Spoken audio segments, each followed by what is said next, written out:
Okay, welcome to Unscripted Pivots. I am your host, Danielle Sproles, and I'm beginning this laughing because I have somebody really just so cool in the house and we can't stop giggling. And we're just 2 minutes into our conversation. Welcome to Kate Shoemaker. Hello, Kate. Thank you. So happy to be here laughing with you and more importantly, having this conversation. I know we got a lot of pivots to discuss today. We certainly do. Just so everybody out there knows, I met Kate through Crew Orange County. You've heard me talk about Crew Commercial Real Estate for Women, and Kate and I are both part of the local chapter, very actively so. Kate right now is with Assured Partners. She's been there 2.5 years, and she is the agency sales leader. Assured Partners is the 11th largest independent insurance brokerage firm in the nation with over 250 offices in 34 states and England to boot. Assured Partners is committed to partnering with successful regional and local insurance providers that share the same goal, which is to service customers better than anyone. And that's why they hired Kate, because she can do that. Let me tell you a couple things about Kate. She has licenses and certifications. Kate is a real estate certified insurance professional. She's also has her license in property and casualty insurance. She's also very philanthropic. She volunteers for the National Charity League, where she is the chapter T co-chair. I want to hear about that, Kate. As I mentioned, you're part of Crew Orange County and you are spearheading the Spire Awards Committee. She's a member there, and I know that she's done videos trying to get the sponsors on board. Kate is also from the University of Michigan. So if that's one of your alma maters, shout out to you out there. She studied history, art history of art there. And there's a couple things, guys, I'm going to want to know, because when I was looking at the LinkedIn profile of my friend Kate, I found out also the following facts. She's an Ironman finisher. She's also a champion equestrian. She's a mother of two. That I knew. And I did not know the last one. We're going to hear some explanations. She's a fighter for dyslexics. So, okay, Kate, we put a lot out there. And then we're going to talk about where you came from and how your pivots were happening. But let's talk about this. Take any part of that and tell us. We can start with your job, because I know you love it. And it was a big pivot for you. I do love it. If someone told me I was going to be two things, going back years past, if someone told me A, I would be in sales, and B, I would be in insurance, I would have said, you are looking at someone else's crystal ball, because there's no way I would ever be in either of those. I'm going to challenge that statement, okay? First off, maybe insurance. I'm going to buy that, okay? Because I'm also insurance. I'm in title insurance, and you're in like property casualty in the commercial real estate sector. So we're both in CRE. I never thought I'd be insurance. I didn't even know what that was, okay? Except maybe you needed it for a fire, right? So that kind of surprises me, and I could see how you couldn't see that coming. But come on, sales, Kate, that's in your blood. That's in your blood. I also read that when you were younger, you were literally selling vacuums door to door. Now, look at, so the writing was on the wall. Anybody that's doing that, I mean, tell us about that. I mean, come on. Well, yes, for sure. That's how I got into sales. So I got into sales because of a pivot. I had moved to Southern California, to LA in 2002, and my first husband from Michigan. Wait, were you... what? No, okay. Well, I'll back up. All right, grew up. And you know in what? Wait, Connecticut. hold on.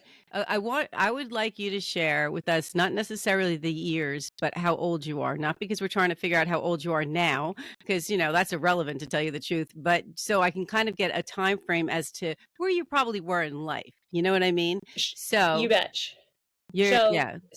So backing up, there's a whole pre-story to LA. We go into that later. But no, let's ended up in LA okay. with my first husband. How many are we going to go through? Wait, your first one? How many do we have? Do we have a lot? Two. Okay, only have two. I'm part of the two club. Yeah. Okay, good. Only two. I'm on my second and my forever husband. So awesome. Me too. Hopefully no more than two. So I ended up in LA. My ex-husband had a job my ex-husband was from Florence, Italy. I too spent some time in Florence. That again is the backstory. We can go into that at a later point. But we moved out to LA, and the company my ex-husband was with had a round of layoffs. And so we needed some income. And I went down to a Oh, job I love this. fair. We're going to talk about this later. Yes, okay, because that's my situation today. Okay, so he was laid off. You went to a He job was laid fair? off. We owned a business together, but someone needed to get a job. So I went to I lived in That helps. Hermosa Beach, and went to a job fair at LAX. How old was I? I want to say 26, maybe Okay. 28. Yeah, mid-20s. Maybe Yeah. I was 28. Walked the floor at this job fair and stopped in front of the Electrolux vacuum cleaner booth. And the guy said, come in to interview. I went for this interview. It was straight out of a movie. I was a room with like race car flags everywhere. There might have been like 15 people sitting around while this guy told the story about what they do and how you could have a great career selling vacuum cleaners. And Was he he was a good salesman because you were, hook, line, and sinker. He was fabulous at his job. It was okay. I think his name, if I remember correctly, was Boris, and he was so good at it. And he said before leaving, anyone that's interested, please call me this afternoon at 2 p.m. And so I waited, and at 2 p.m. I called right away, and I got a job, but they would have given anybody a job.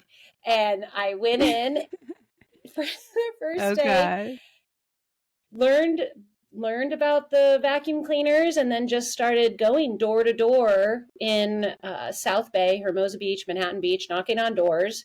And how they did it was they didn't do any advertising. You would go in and offer a clean shampoo cleaning of the carpet at no charge. Yeah, but see what the product can do. See what the product can do, but in return, you asked for 15 friends and family that might be interested in the same opportunity. It's always about getting on the list. Yeah. I had no idea. I didn't know anything about sales. I'm sure I had been selling my whole life different things, but I had never been in a quote unquote sales role. And I killed it. I sold on my first day, I sold a $1,200 vacuum shampooer air purifying set. Well, this doesn't surprise me. Do you know what? I had an Electrolux too. When I got married the first time as well, my mother-in-law was a big Electrolux fan. I mean, and they were expensive. And I think my first one was a gift from her, and they worked really well. And then, down the years when I needed to replace it and come up with my own cash for it. But great product. But wait, hold a beat, okay? Because now if you are selling vacuums, I'm thinking this is like in high school when I saw it. No, okay. So you're an adult. You've already graduated college. What was the job that you and your first husband were doing that kind of fell by the wayside? What type of work was that? Okay, so when I graduated, I did my junior abroad in Florence, Italy. Is that where you met him? That's where I met him. Okay. Yep. And then went back, finished up my senior year, and then I moved back and we started an advertising agency together. Okay. And so we ran an advertising agency in Florence for 4 years. And then we moved back to the US. A customer of ours was in the plastics industry, and they were servicing construction, and they wanted to expand globally. They wanted to expand into the US. My family, I grew up in Connecticut. My family had a place down in Naples, Florida, and Naples, Florida was just exploding. There was construction all over the place. So we moved to Naples, Florida, and tried to help this gentleman get into the US market. And in the meantime, in tandem, we were also, it's so random, there's so many random stories to my life. Memory lane. Memory lane. We were importing olive oil. That was one of the things that we started doing from Italy. And then we were just picking up, once we got to the US, helping him infiltrate the US market, and then also doing some, at that time, the kind of web was really starting to boom and people were looking for websites and things like that. So we started doing just jobs like that here locally. So and then in 2000, that fell apart. We moved to California, Naples, Florida. At the time, there weren't a lot of 20-year-olds. So no, we knew we wanted to go there to retire on the East Coast. Okay, so people go there to retire. So we said, hey, let's go to LA. We had visited Hermosa Beach on a vacation one time and we loved it. And my ex-husband got a job with Vespa, with Piaggio, who manufactures Vespa motor scooters. Sure. And that's how we got out to LA. And then I found myself in dire need of a job one day, and boom, I sold vacuum cleaners door to door. Okay. But I know that was, I don't know how brief that stint was, but I know that your career prior to being with Assured Partners was in tech. You spent a long Yes. time in tech, and that is a male dominated industry by and large. So let me know, how Yes. did we stop selling vacuums and get into what would be more, you know, more prominent position and be in the tech industry? So probably my second weekend, third weekend selling vacuum cleaners, I vacuumed, shampooed this gentleman's floor. Okay. And he owned a Sun Microsystems reseller, and he Okay. hired me. So that's how I got into the tech industry. So I started selling Sun Microsystems, which is data center hardware. Wait, back out. up. Wait. A client of yours with the Electrolux, like he was a customer. He just saw something within you and thought you would be Yes. so great at this. So, you know what? Yes. This goes to show you the power of networking. You don't even know where the next opportunity is going to come from. And when you're acting just like organically, like being who you are, what you can attract in terms of like your next opportunity. People, you know, they can see, you So know, who, true. yeah, the qualities within you.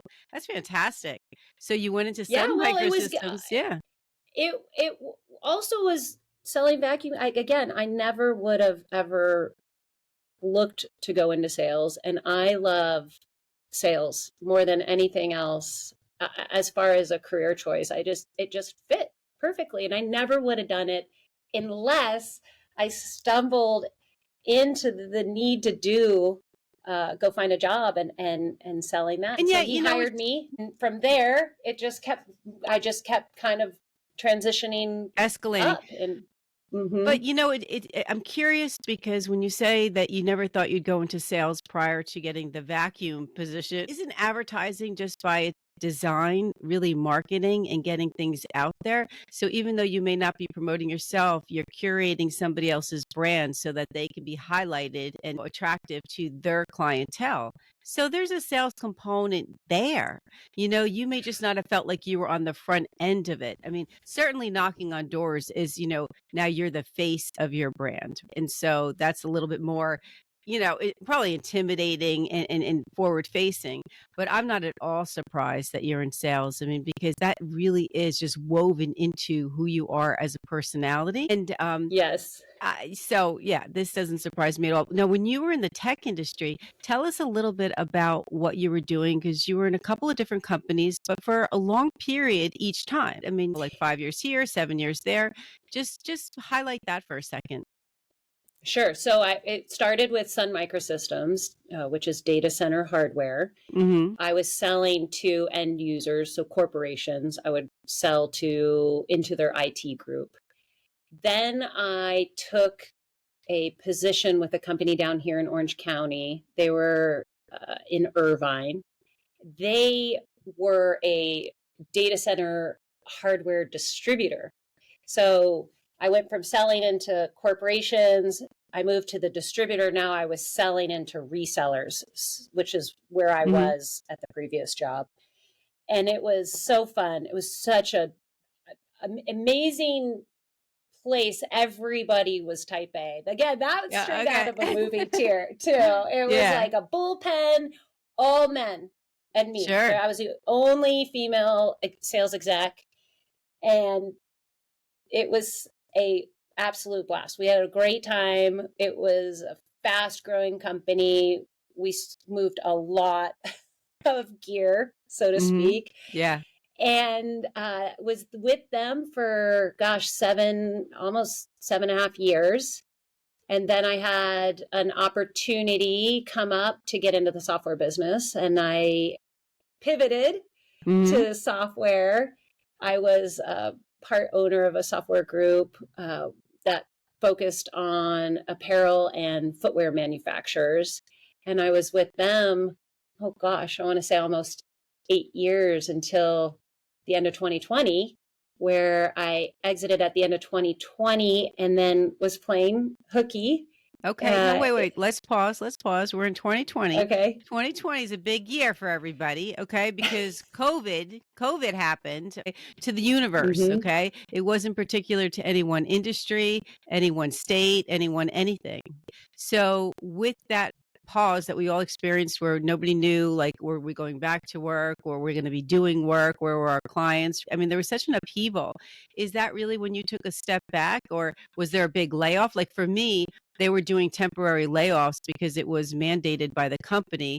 And, pretty much, I guess, makes sense of the lack of dollars they saw coming in. Nobody expected it to last as long as it did. But what was going on with your job then? Were you just ready to leave? Were you already kind of toying with the idea of a future opportunity that was on the table? A little bit of all the above. We did have success in 2020 because the software we were selling allowed people to transact remotely. So there was a need for our software during that time. But really, the opportunity with my business partners, I think the best way to kind of say is it just kind of ran its course, Yes, and it was okay. time. It was time to make a move, and I did. So Not everybody really left on knowing good where terms? I was going. Yeah, good terms, though. As good as Yeah, an exit can yes be. and no. Yeah, Yeah, okay. I think it's like a marriage, right? You go in with hopes and dreams of what it can be. You get beat up along the way. Everybody has a lot more gray hairs because of the Well, journey, but don't I know that? I mean, I'm going through it right now. I want to read something yeah. because we will in the show notes put how you can get in touch with Kate and okay, your LinkedIn. You have the most poetic posts. The things that you write, the way you write, the analogies that you make are really powerful. Okay. I want to read something. I got like what I'm going to call Katieisms. Okay. I guess when you're describing in one of your posts, this is an excerpt from a bigger post about your career journey. And it reads, "My own career journey has led me from the high tech, fast paced world of technology to the often overlooked field of insurance. Some might wonder, insurance, Kate? After technology, why insurance? The excitement is not in the flashy innovations or cutting edge technology, it's in the fundamental purpose. The real meaning is found in the commitment to safeguard futures, to protect dreams, and to foster resilience in the face of uncertainty. It's about empowering individuals and organizations to navigate their own journeys with confidence and peace of mind." Now, come on, sister. I love it. I love that. Right? And so, in a nutshell, that is really, I guess, accurately describing why you're embracing this position you've had for a couple of years now and why you're so darn good at it. I think one thing that I find so amazing about the world of insurance and thinking back on my career in tech, a good friend of mine sells IP, intellectual property. Yeah. She basically sells the engineers, the minds for products that have never been created. So an example of this would be like the Mars rover. So Mars rover, they want to create it. How do you even go about doing that? And they turn to her company because they have the engineers and the brilliant minds that can map out how something like this can be created. The chips in all of our cell phones come out of that company as well. And when she told me, she's in sales, and when she told me what she did years ago, I immediately translated and said, "Oh, no, you have the coolest job on earth because you sell dreams. Yeah. Okay. Dreams can't become a reality without what you provide and what you sell." And I always thought, wow, that's the coolest job ever. And it wasn't until I landed in insurance that I realized, oh my goodness, all these years I really wanted to sell that product, a dream. And I'm doing that right now. I'm protecting the dreams. And without this piece of the pie, everybody's hard work, everything that they spent so much time creating and building and teams of people coming in and making it better and scaling it, it can all go away. And so that piece is something I absolutely love about what I do today. So you had that light bulb moment. You know what? Just sometimes it comes out of the blue, and all of a sudden it's like connecting the dots, right? There was something about her career and her purpose that resonated with you. And then all of a sudden you saw how that fit in what you're doing now, right? And I mean, that really Yes. just furthers the commitment that we have to our jobs, right? And our jobs aren't the only things we do. I want you to tell me a little, because I did not know this. So, what do you mean you're an Ironman finisher? What is that going on? Okay, like what? Are you that sporty? Well, Yeah. that was a while back. Well, you told me not to go with years, and I then continue to tell you years. So let's see, how old was I when I completed Ironman? I was probably 32 or 33, Well, that's a big deal. 34. Were you already a Yeah, mom? not a mom. Nope. I became a mom at 36. Okay, first time mom at Yeah. 36. All First right. time mom at 36. And it was right after my husband, we had been together for 10 years. We were married for 4.5. And when we split up, I had been doing triathlons. I think the longest distance I had done was an Olympic. And I went to an LA Tri meetup, and there was a little pamphlet for Ironman. And I looked at it and I was like, well, if I'm ever going to do an Ironman, this is the time to do it. I don't have, I'm not in a relationship. That I don't never have that never occurred kids. to me. Okay. I And like, so, yeah. Yeah, so well, so you just so, did it. What's the so training I for that signed like? up. Yeah, It was okay. intense. So I did have a cycling coach, and I sent him hey, I signed up for this. Can you help me prepare? And he wrote me back and he said, oh my goodness, are you serious? Do you know that there's 10,000 feet of climbing in the cycling leg of this Ironman? Yeah. And that meant nothing to me. I was like, okay. So we spent the whole summer in Malibu, in the mountains up in Malibu, and we would do 130-mile rides, You know what? 10,000 feet of climbing, 12,000 feet of climbing. It was Okay, I'm insane. learning so much about you, and this is what I really want to highlight and celebrate. Okay, I see you as like the sign up girl. Okay, so okay, and what I mean by that is here you are in front of an Electrolux, job fair booth, and then here you are just seeing a pamphlet and an opportunity to do Ironman, and it never occurred to you to look at the obstacles. You just looked at a path that seemed attractive and you wanted to go for it. And let me tell you, that is unique. And I'll tell you, it's really necessary if you're going to be successful in sales, right? So you're like that whole glass full person, not glass half empty person, right? And that's very helpful considering what you do. And you know what? It just makes life a little bit brighter. I also am very much like that, although it never occurred to me to sign up for Ironman, to tell you the truth. But okay, when we talk about motherhood and things that would stop you from doing that, I had my first child at about 26, and my fourth one at 36. So there was no way I was even going to fit that in, to tell you the truth. Like during the years that I was physically capable of pulling it off, that I was on a hiatus. I was pretty much pregnant all the time. So, but You were in a full-time Ironman. Are you kidding me? well, yeah, I guess we could say that, but Yes. I've always kind of like had a sense of envy over that type of accomplishment, when I see it in other people. But and not to say the ship has sailed. You can do whatever you want to do, except I have a broken toe right now that like literally prevents me from doing anything that's you know I yeah, know.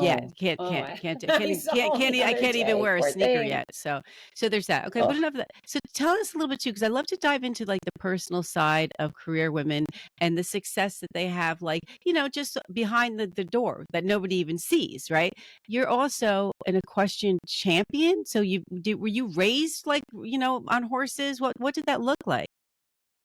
yes. So I grew up in Connecticut. I grew up in Southport, Connecticut, and I lived, oh gosh, I used to ride my bike.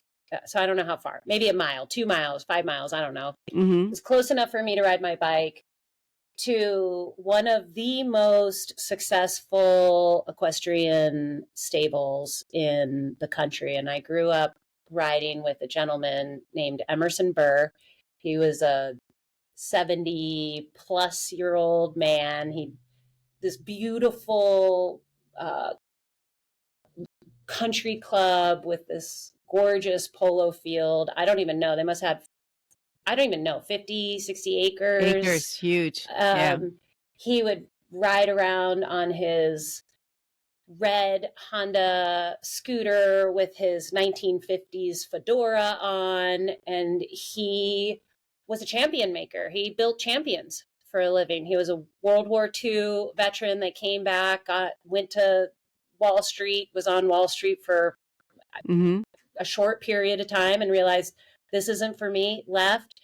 And did this. Well, I'm watching your eyes light up here. Okay. So I'm saying to myself, did you briefly consider going that direction as a career? I mean, was that a passion? Absolutely. Yeah. It's amazing. So you were really, supposed to ride horses. Okay. You were supposed absolutely. All right. It's really strange that I don't ride and that I'm not on a horse, because that was my passion. And we weren't, it's a very, very expensive sport. So yes, it is. It's so expensive. I wasn't in a position, my family wasn't in a position to buy me horses, but I loved it. And I happened to be darn good at it. So I was lucky enough where people would have me ride their show horses. Oh, and they would, fabulous. I'd get a cut of the winnings. So when I was young, that was my job. I would take home a cut of the winnings, and I got to ride the best horses and go win nationals. Okay. It was amazing. I loved every second of it. And and how did what occurred that wrapped that up? Like, was it like you were then going to school? Like, what interrupted that, side? Yes. So you're a junior till you're 18, and then you become an amateur, or maybe you become a pro or professional. But really, in that world, you ride for a family, or you become a trainer. And there's no real riding in college. Once you're at such an elite level, there are schools that have equestrian facilities and they have teams, but for as much as you were enjoying it, it's not like basketball or you'd go to a Division I school. So you've seen, you kind of saw the writing on the wall then too, right? That you were going to enjoy it for as long as you were like younger, and then you were going to go to school. So, yes. And then I knew too, hey, I looked around at all these people who had their kids had these amazing animals. And I said, all right, I'm going to go get into business so I can buy my own amazing animals. And I can ride on my own terms, not for a family or a farm or something like that. So yeah, I've been on a horse once or twice, usually on a vacation like setting, but never rode. But my kids did ride in Mendham, New Jersey. We had a little bit of that. Oh, and as you lose power, you're gonna. So so to everybody out there that is listening, it is Friday. I'm in the Friday mode. I've been experiencing a lot of pivots this week, and Kate and I were scheduled to talk, and she knew what was going down, and I said to her, I don't typically focus on my life on this podcast, but nobody better than to be like laughing it up with her. And you've had pivots, and it sounds like the pivots you had were strategic and directional and intentional, right, as far as your career goes, right?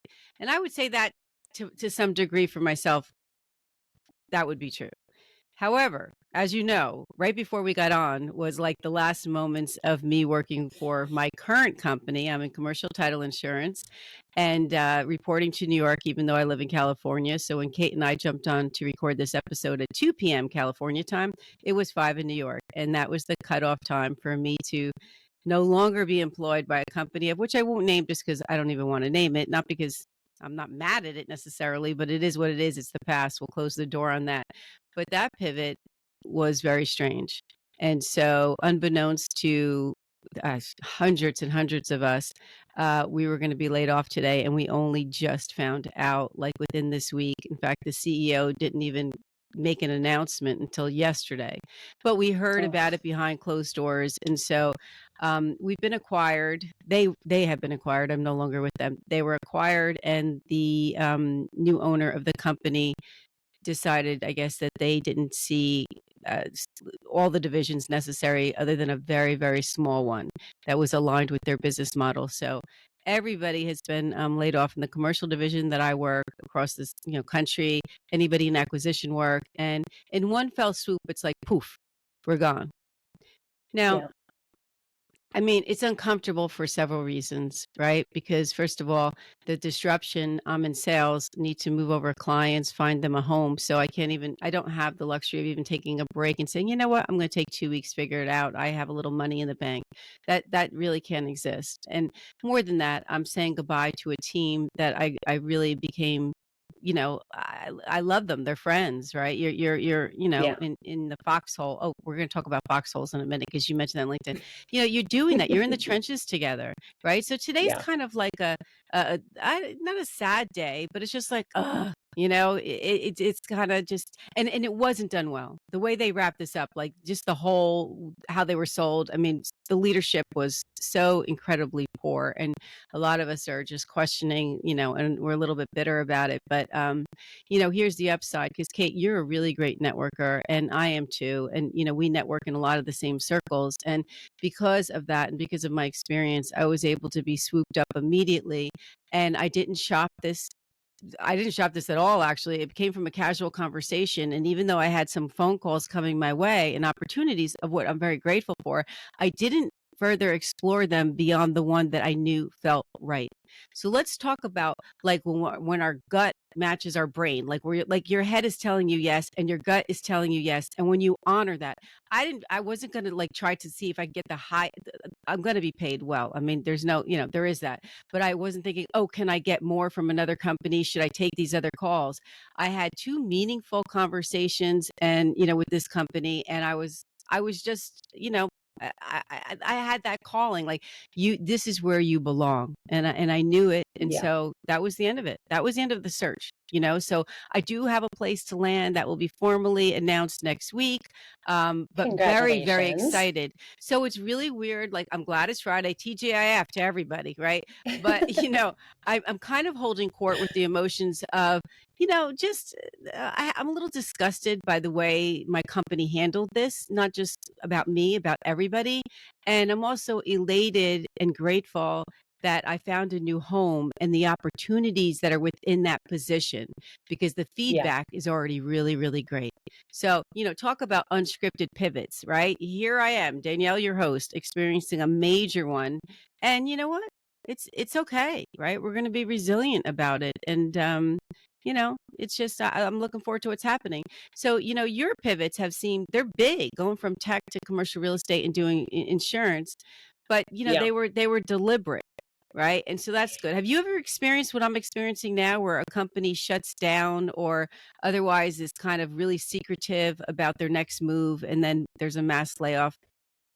I've experienced, I think the thing that I have it has been hard for me in the past is when uh, I don't know if it's watching somebody that you trust do something that's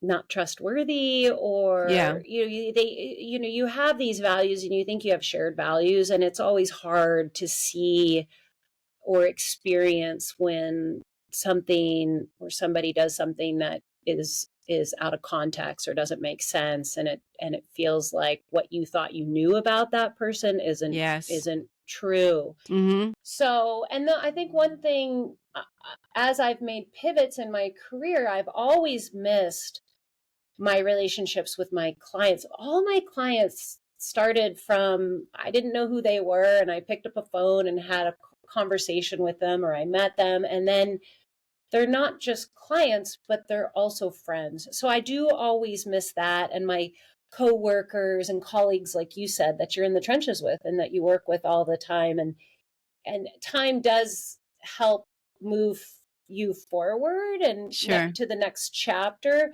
But when you make the pivot, leaving that behind is always sad and I hard. And I like then, the point you just made though, because you said shared values, and that kind of hit a chord with me. And I thought, you know what, that's kind of really where I'm feeling uncomfortable and unsettled because I recognize that the shared values I thought we had, we didn't. And Yep. yeah. And so and I'm fortunate that in as much as my clients are coming with me and I'll have those relationships intact, but I will miss the people I was working with. So hopefully my new company has a need for those roles and, they can come along. You have to look at it. You have to say, is this a setback? Or is this a setup for better stuff, right? Because every time we pivot, we don't always know where it's going to bring us. And some of these pivots, are not by our design. That's why in this podcast, I say, the WTF moments, right? What the bleep, right? And Yeah. really, WTF here stands for Women That Flourish. We're going to take in the information, we're going to take in the pivot, and we're going to have faith and resilience over it. Not to say that you can't have a moment, where you're like, what's going on?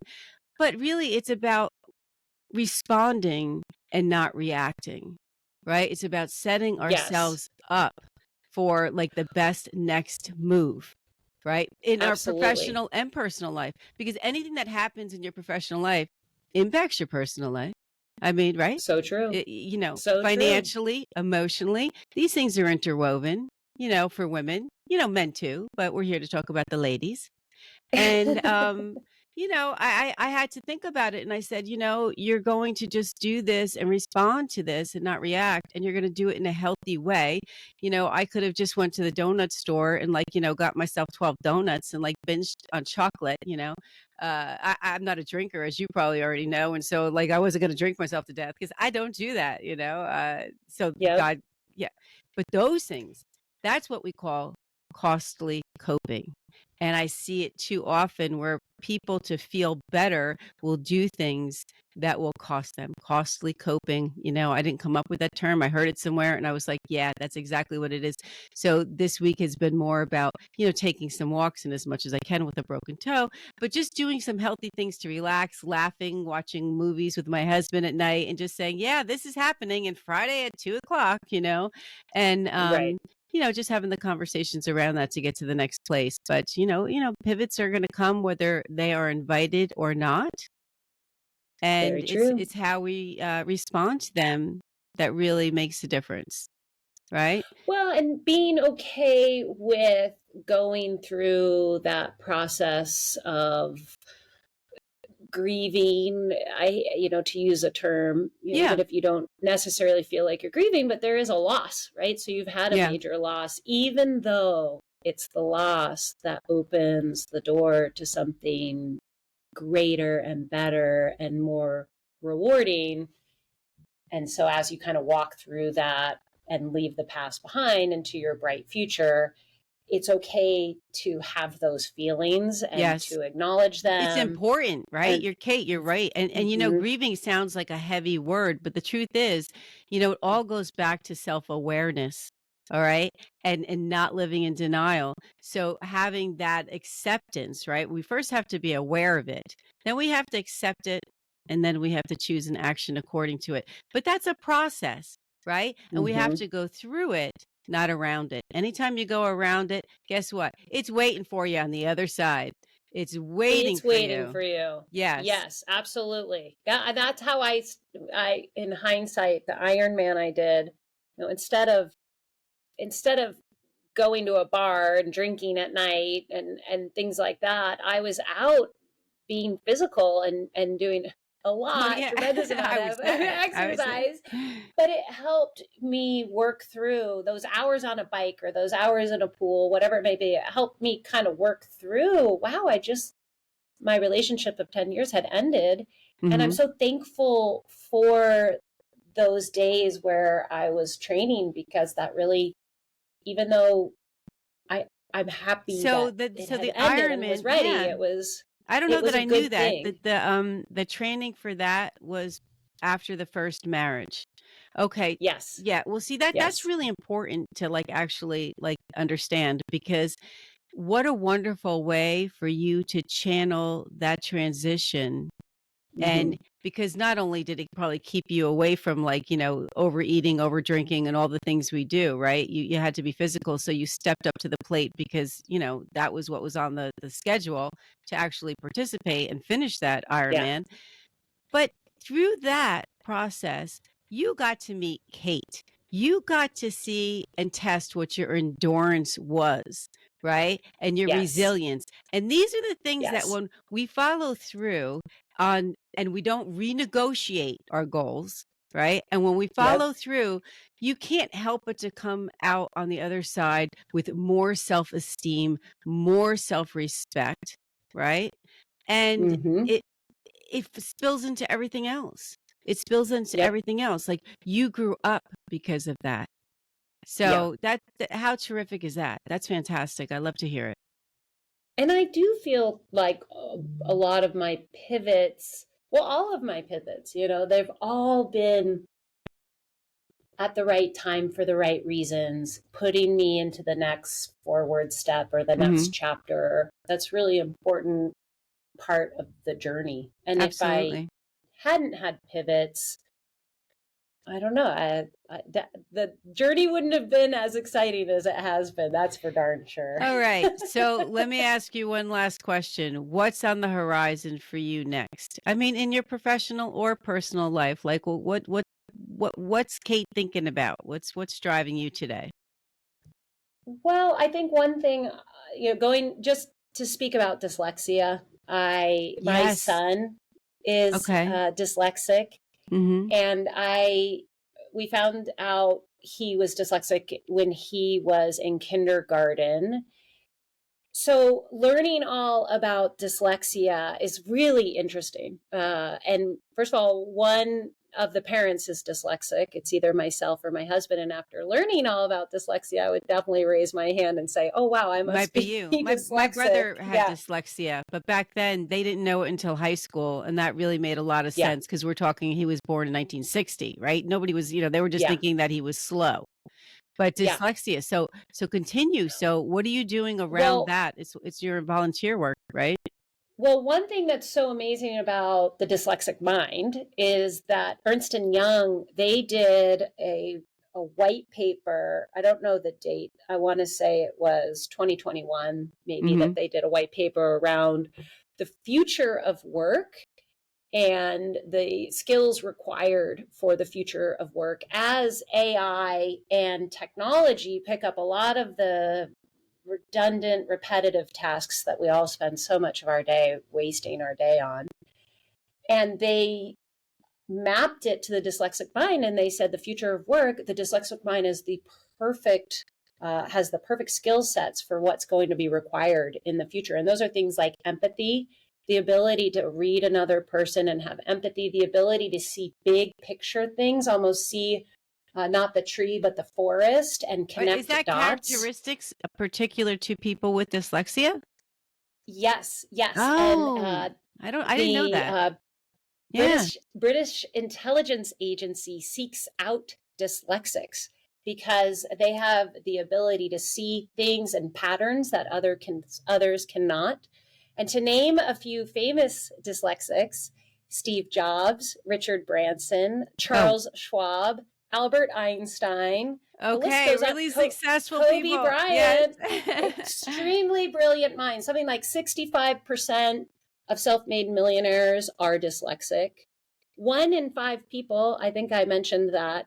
So having a son who is a brilliant mind, but Mm-hmm. unfortunately living in a world that it has been set up for skills that are weaknesses for him Mm-hmm.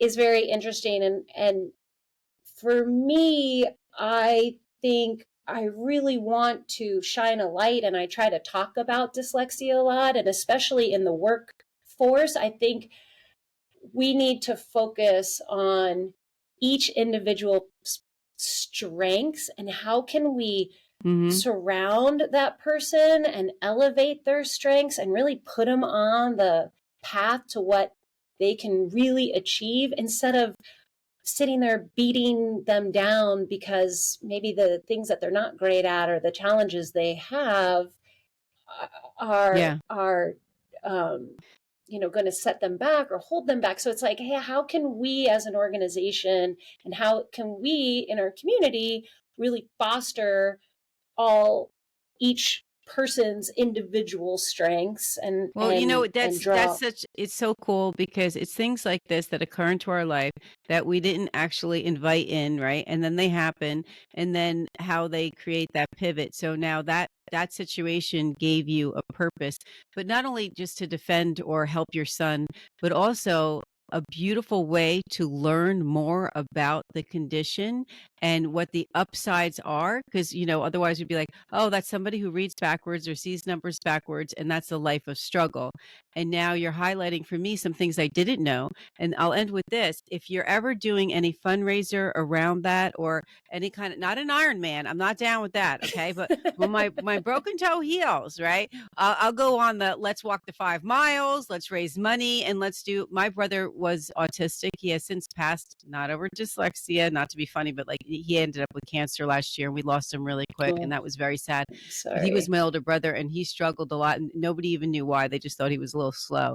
And it was like determined, I guess, maybe as late as high school that he had dyslexia. So I'm glad Yeah. that on this episode, we're raising awareness about that and that there's opportunities around it. And we live in a world today Yes. where, I mean, I'm not going to say that everybody's accepting over everything, but there's an awareness that we're all different from gender to politics to sexual orientation and whatever it is. And that's okay. And if you're Right. not part of the people that accept it, well, then you're not our peeps, right, Kate? Okay. So we could talk all day, but the episode has to come to an end. We're at a little over 46 minutes. I can't wait to see you. I want to thank you for coming on. And just, you know, I missed our appointment the other day. It has been a week of upheaval and, you know, distress. And so I'll do my brief amount of grieving because we said that is like, you know, something I have to do and then just move on. And I can't wait to see you at our next function. It'll probably be a crew event. Although we have this great, you have this like 5 course Oh dinner yeah, with a we're wine gonna get, pairing. Yeah, at Newport Beach yeah, Country that Club. will I'll be be there too. fun. So I think that's in July. So we'll definitely see each Yes. other before then. And I wish you a great weekend and we will Oh, catch up you soon. too. Thanks for coming Oh, on. such a pleasure, such an honor. Thank you, Danielle.